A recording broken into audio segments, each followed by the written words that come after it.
So today, as you know, people, we are playing in the Europa League, last 32 of the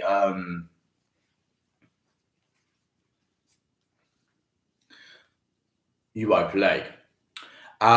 First leg kickoff is at 5:55 p.m. So that means he'll be taken to the field at 6 p.m. to KO kickoff. We are playing Wolfsberger, who play in the Austrian league.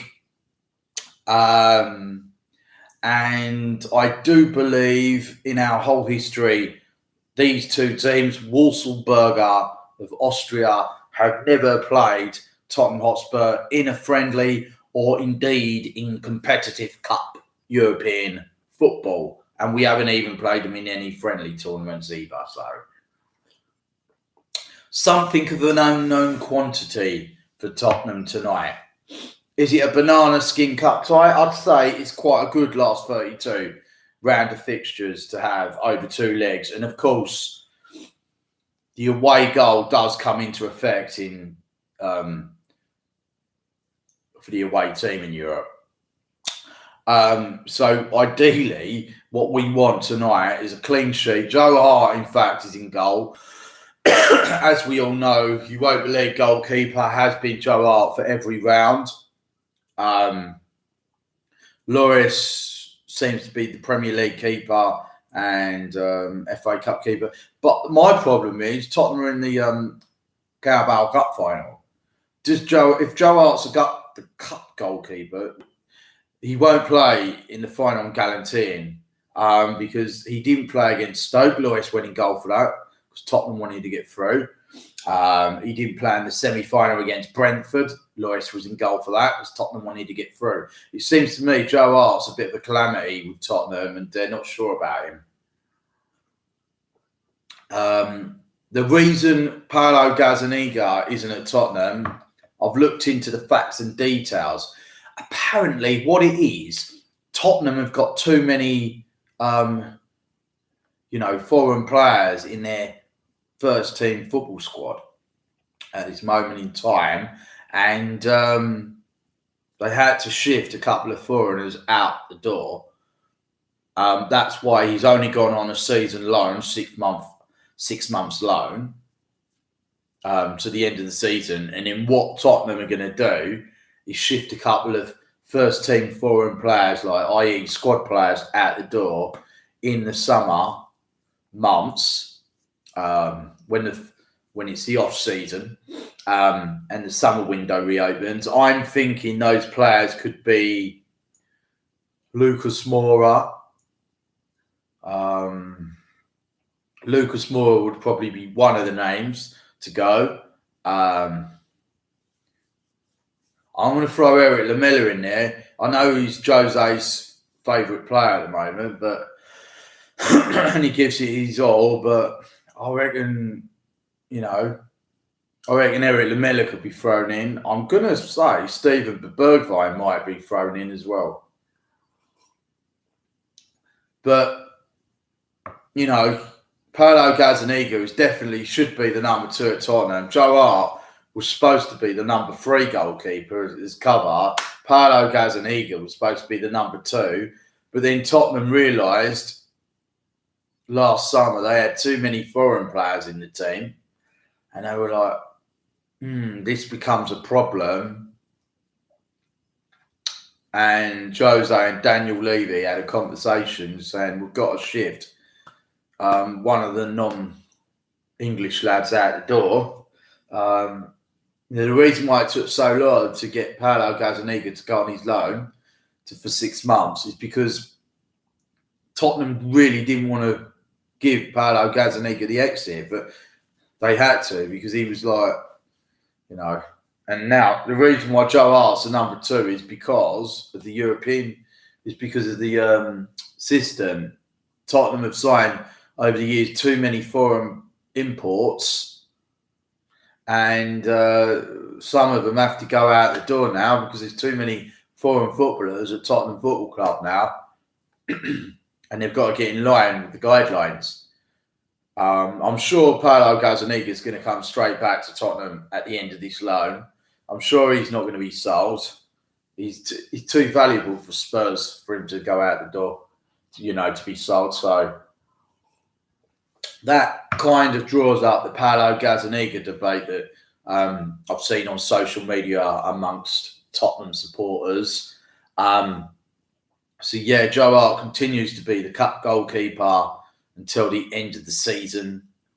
Like I say, if we get to the later stages of the Europa League and it looks like we potentially could get to the winners, the final, near the quarterfinals, I'm sure Hugo will come back in. And also on Hugo thing, a lot of people I'm reading on social media over the last few days since the Everton fiasco game in the FA Cup, the was it 4-3 classic or was it 5-4 in the end? The 5-4 classic FA Cup defeat. A lot of people have been giving Hugo stick. Oh, he needs to go in the summer. He's too old. Well, he's not as old as you think. He's only about 34. 33, 34. He's not as old as some people are saying. Some people I've read have said he's 36, 37. He isn't. He's 33 or 34. He's nowhere near the ages people are putting out on social media. He's having a bad run of games at the moment. He's got to learn to stop getting done on his near post. I mean, I've been playing FIFA 21 right on demo mode, and even on FIFA 21 demo mode, I was playing the FA Cup final yesterday afternoon, and City go 1-0 up in the game, and Hugo Lloris gets done on his near post. He goes down with his legs out, and he gets done, and the ball goes under his legs, and it's pretty much on his near post again. So even in FIFA, he's getting done on his near post. So, look, goalkeeper coaches have got to get into Hugo's head. Stop getting done on your near post. I'm sure they're doing that on the training ground. Look, these goalkeeper coaches know how to train their goalkeepers, so it will be drummed into his head. Do not concede on your near post, Hugo. Stop conceding on your near post. But as for FIFA, well, it's a game, so he's going to continue getting done on his near post. That's for me to sort out. In the game, I've got Paolo Gazzaniga as a number 2, so that's all good. So I could just put Paolo Gazzaniga in goal. So sorts out that little problem. But other than that, Hugo's a good goalkeeper on FIFA 21. He just keeps getting done on his near post. But he saved some classics for me in the cup final yesterday afternoon. So, just stop making mistakes, Hugo. And that's in real life as well, not just in FIFA 21. Oh, dear. So I think we've cleared up the goalkeeper story for Tottenham fans out there. What else? Oh, yeah. Gareth Bale potentially could start tonight against Wolfsburger. And also Dele Alli, potentially they could start. They're in the squad. That's as much as I know. Ali and Bale are in the squad to play tonight some part of the game, I'm being told. I'm not 100% certain they're playing from the start. I'm 50% certain Bale starts the match. I'd say I'm 20% certain Dele Alli starts the match, but I know Dele's in the squad. So at some stage, he could come off the bench. Now, with a big game at the weekend, does Harry Kane and Heung-min Son start? I'm going to sit on the bench here and say probably not. Ali and Kane have travelled. They'll be on the bench, I imagine. And if it's going, if it's going wrong with 1-0 down with half an hour to go, he brings on Son and Kane to get the win. But being the first leg, does he just bring one on to get Kane on just to get a goal, make it 1-1 and get 1-1? You're still in the tie at half time, aren't you? Bring it back to Tottenham for the second leg. Or does he just go out, put Kane and Son on from the start, just get me the win as quickly as you can, as soon as we've got a few goals, we're comfortable. I can take you off because he wants them fresh for Sunday morning. We play West Ham, don't we, at the London Stadium at 11:30 Sunday morning. So a lot of people say, no, if you can, don't play Son and Kane tonight. Let's put. So if you don't put Son and Kane on at all, who do you put up front? So he'd probably go up front with Lucas Moura, Gareth Bale, and Steven Bergwijn on the flanks, or he'd go up front with Lucas Moura.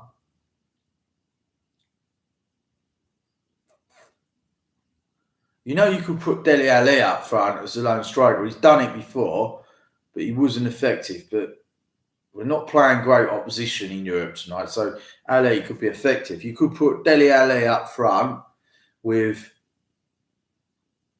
Lucas Moura and Steven Bergwijn one side, and Gareth Bale playing in the centre, playing just behind Dele Alli. That could work. But do you trust that lot to score goals? I don't know. That could work, but if they don't score, we won't win. It's a risk. I think certain games you don't want to play your two best strikers all the time. If you don't have to play them, give them a rest, because we want them all fit and fresh for Sunday. We've got a massive game in the Premier League at West Ham on Sunday that we dare not lose. West Ham fans are so confident they're going to get the 3 points against us. I've already had a conversation with one West Ham fan. I said, "Are you ready for the weekend, West Ham?" And he just shouted at me, "Well, we'll do Tottenham, no problems. You're not even a threat to us anymore." And that really I thought, hang on, how can a West Ham fan say, "We'll do you no problem. You're not even a threat to us anymore"? I mean, that is overconfidence if ever I've heard it. And I don't imagine a lot of West Ham fans are that confident, you know. West Ham ain't as good as they think they are, I'm telling you now. Tottenham turn up and don't concede stupid goals, we'll steamroll West Ham on Sunday. My idea is a 2-0 result and just keep a clean sheet. Because we can't have another 3-3 or 2-2. Oh, that'd be a nightmare. Hugo Lloris, don't get done on your near post on Sunday, you know. Look, I think my prediction is we'll get a win tonight and we'll get a win on Sunday. 2 wins out of 2. We'll get a win in Europe. Then we'll win the second leg and we'll be in the last 16 of the Europa League. That's when it gets to the business end of the competition in the Europa League. And that's where Tottenham want to be. We did start the qualifiers to go out in the last 32 Europa League. We want to get into the business end of the tournament and get, you know, we want to feel like we can win it. We want to go all the way because remember, guys, at the end of this tournament, the reward is not only just a shiny, nice trophy, which is actually the Europa League trophy is actually the biggest trophy in world football. It's massive. It's the old UEFA Cup trophy, isn't it? The Europa League didn't make a new trophy when they renamed the competition. I mean, it's still, in my eyes, the UEFA Cup. They just renamed it the Europa League because they want to be like the Champions League, don't they? So they've called it the Europa League. The Europa League trophy is the biggest trophy in world football. It's really long and it goes up like that. And it's hard for footballers to... Sometimes 2 footballers have to lift the Europa League Cup, which is the old UEFA Cup, UEFA Fairs Cup. It's a lovely trophy, and I can't wait to see Hugo Lloris lift it if he does. That'll be massive for me. I've been waiting for Tottenham to win a European trophy since I was far away.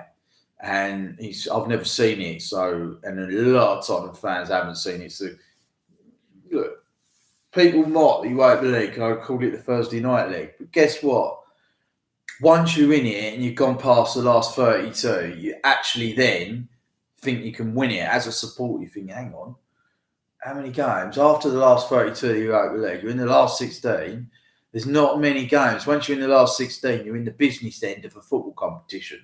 You know, you win your last 16 match, you're in the quarterfinals. You win your quarterfinal when you're in the semi-finals over 2 legs. You win the semi-final over 2 legs. You're in the cup final, which is a one-off game, the cup final. The team that turns up wins the cup. So we're in the last 32. Let's count this. We're in the last 32 over 2 legs against Wolfsburg. We win that. We're in the last 16 over 2 legs. We win that. We're in the quarterfinals over 2 legs. We win that. We're in the semi-finals over 2 legs. We win that. We're in the cup final, which is a one-off game. Basically, guys, that is how many games we've got to play to win the Europa League. 5 more after tonight. If we get through this tie at over 2 legs, we've actually got to play 4 more games. Actually, we've got, because the final is just a one-off game, we've got to play 3 more games to get to the Europa League final once we get to the last 16. That is how close we are to European glory and another trophy. Tottenham fans, that is enough to make you excited. But first of all, we've got to beat Wolfsburg over 2 legs in the last 32 of the competition. But now I've just said that, mate, I can't believe how close we are. Just got to get past the last 32 and you're there. You're halfway there to the final. The problem is, if we do get to the Europa League final, we won't be able to go, will we? Because it'll be still be lockdown restrictions. I said it and I'll say it again. I knew this was going to happen this year. Tottenham would get to a cup final. The fans won't be allowed to go because of lockdown restrictions. Then we potentially could get to the Europa League final. Again, the fans won't be able to go. We could win 2 major trophies. The Carabao Cup in April. If we turn up, we can win it. And then win the Europa League final in May. That's 2 major trophies. And we ain't going to be able to see it. But I'll tell you now, if Jose Mourinho wins the Europa League and the Carabao Cup, respectively, you won't be able to sack him then, Tottenham fans, because he's won 2 trophies that former managers have failed to do.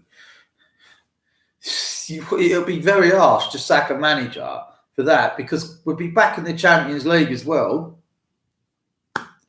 What with European football and Champions League football guaranteed, we'll have the money, winners' money from winning the Carabao Cup, winners' money from winning the Europa League. We'll have some money to play with, guys, and things.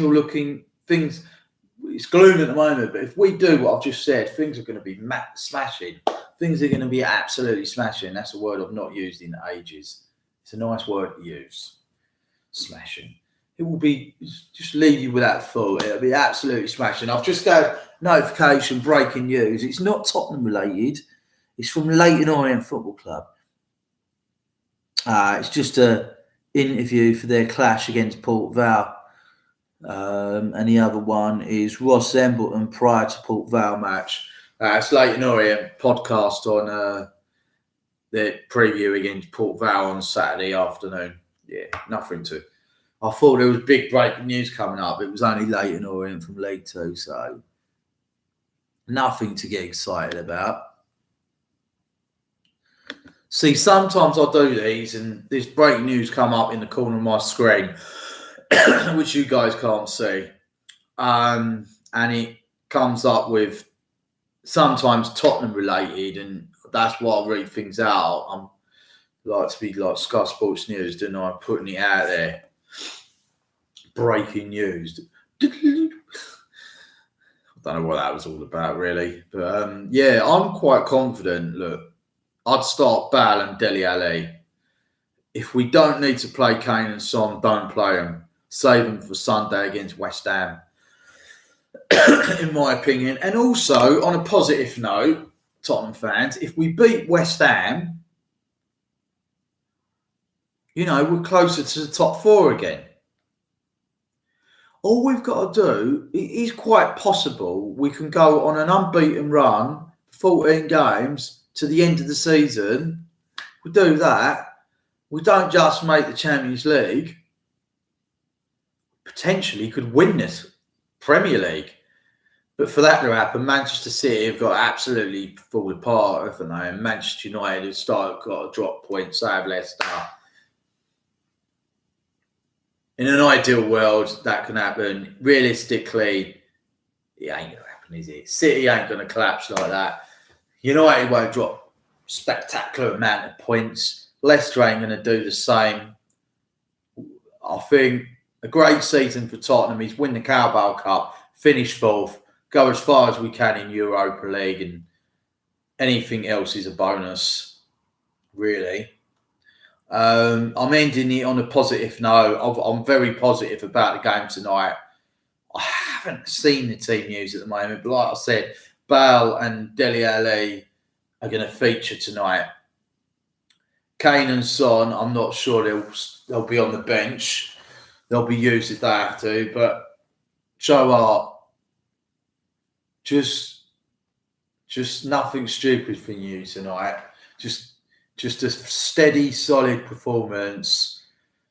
I know you can do it, Joe, because you used to be the England #1 goalkeeper. So stop the stupid mistakes, Joe. Don't get beaten from 30 yards because they will be putting long-range shots at you because they know you could get done on long range. Joe Hart, he's spring from long range. He finds it hard to get down. He judges and miss the flight of the ball from a long range shot, 30-yard or a shot from 25 yards. Joe, just keep a clean sheet tonight. Joe Hart, keep a clean sheet. But yeah, look, this season could still end superbly for Tottenham. And we've got some great loans coming back in the summer. Ollie Skip from Norwich. He's had a fantastic season at Norwich on loan. He's coming back, raring to go, and he has to go straight into the Tottenham first team. Otherwise, Norwich will be like, can we sign him? If he doesn't. So Ollie Skip comes back. There's some positives for Tottenham fans. We can still get cup glory this season. I think we'll turn up and beat, on present form, people are down in the dumps because of the Everton defeat and the City defeat. The way we're just letting goals in at the moment, everyone's down in the dumps and just doom and gloom about Tottenham. And everyone's down on Jose Mourinho as well. Look, all this negative stuff can go right out the window in the next 3 days. We absolutely smashed Wolfsburger tonight in the first leg and just get the job done. And then do them in the second leg next week and get the job done and get in the last 16 of Europa League. Positive. And then we go and smash West Ham at the London Stadium. Another positive. All of a sudden, we're back to winning ways. Then we go on a massive unbeaten run in the league, get in the top 4. By the time we're in the Carabao Cup final in April, we're bang on form. We're not losing games. We go in the Carabao Cup final. Guess what? We smash City. Win the cup. Positive. We're in the semi-finals of the Europa League. Everything's positive. All of a sudden, Jose Mourinho is the best manager since sliced bread. That's what you love to hear from Tottenham podcasts. All that's left for me to say is, come on, you Spurs. Love and subscribe.